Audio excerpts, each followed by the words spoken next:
Oh putain! C'est beau, hein? C'est un truc de ouf! Et encore parce que là c'est que la lune, mais derrière il y a les écritures et tout, c'est trop beau.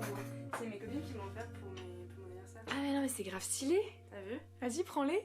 Et regarde derrière, genre, il y a les fantômes, les citrouilles et tout. Oh là Et là! là il y a le titre qui est apparu. Excellent.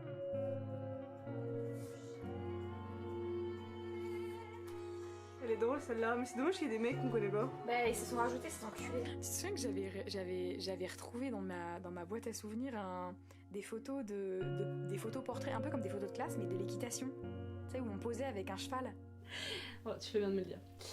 Donc du coup, moi je vais vous raconter l'histoire de comment j'ai rencontré une de mes meilleures amies, qui est derrière la caméra actuellement, et qui est une histoire qui remonte il y a très longtemps et qu'on a du mal à replacer un peu en termes d'années, en termes de moments, en termes de mois, parce que c'est un peu flou et que ça remonte il y a très longtemps. On était en primaire, donc sans doute vers 12 ans, vers 11-12 ans à peu près, faudrait qu'on demande à nos parents.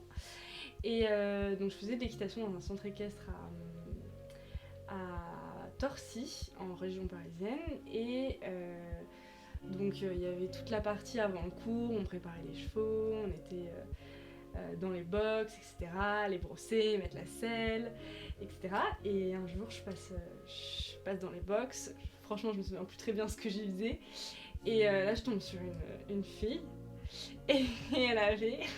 Ça m'a marqué à vie, ça nous a marqué à vie, un t-shirt avec dessus les monsieur madame, les petits bonhommes et tout. Alors par contre impossible de me souvenir quel monsieur madame c'était, si c'était genre madame joyeuse ou madame j'en sais rien. Ronchon. Madame, non, pas ronchon, ça pourrait pas être ronchon. Madame, je sais pas, madame extravertie, madame tout ce que tu veux. Et en fait je te trouve que j'ai été extrêmement jalouse de ce t-shirt. Et que j'adorais en fait, j'aimais trop le t-shirt et je sais pas et je sais même pas d'où c'est venu et je pense qu'on a commencé à discuter à ce moment-là grâce à ce t-shirt monsieur madame et voilà, pour faire une grande ellipse, aujourd'hui quasiment 10 ans plus tard on est toujours bah voilà, elle me fait faire ça, je subis la chaîne YouTube. On fait toujours plein de trucs ensemble, mais du coup, ce qui est assez fou, c'est de se dire qu'à l'époque, moi, je voulais pas du tout faire du cinéma, et je suis tombée sur cette fille complètement extravagante qui a ramené beaucoup de peps dans ma vie. Et au final, 10 ans plus tard, on a fait la même licence, on travaille dans le même milieu, on veut pas tout à fait faire la même chose dans le même milieu, mais on a toutes les deux très envie de cinéma, un amour du cinéma, des images, des vidéos. Et ouais, et en fait c'est marrant parce que parfois on se regarde et on se dit ouais, tout ça, ça a commencé avec un t-shirt Monsieur Madame. Et j'aimerais tellement qu'on retrouve ce t-shirt. Oh, j'aimerais tellement qu'on le retrouve et qu'on se dise oh, c'était donc cette madame quelque chose. Et ouais, et puis après de cette amitié ça a évolué. C'était l'époque où il y avait les téléphones fixes, donc on s'appelait sur nos fixes.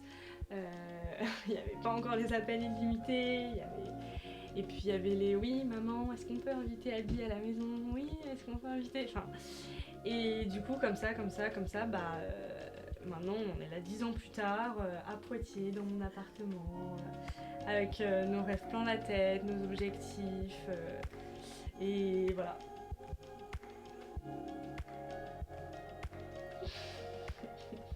Donc tu te fous de ma gueule, hein. On dirait que t'as tout préparé, ton texte il était super, Ah ouais, mais c'était incroyable meuf. Ah bah non. Ah mais si. Je te dis c'est mon master, je suis un peu commercial. Non mais c'est ça en fait, tu me donnes un petit regard calme. Ah non. Ah si. Non, je suis Si. non.